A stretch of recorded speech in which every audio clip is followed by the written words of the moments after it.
The topic of today's video is how to fix Windows Update stuck at a random percentage.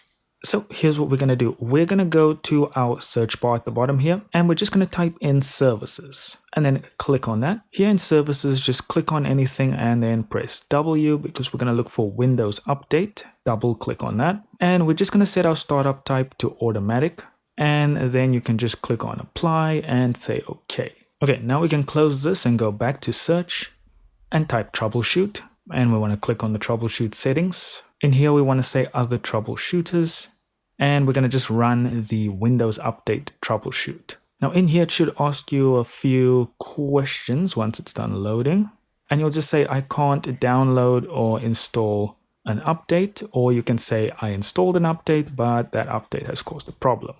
I think we're going to go with the first one. And then you just follow the steps from there, though I think that'll be it, and restart your PC and your problem should be fixed.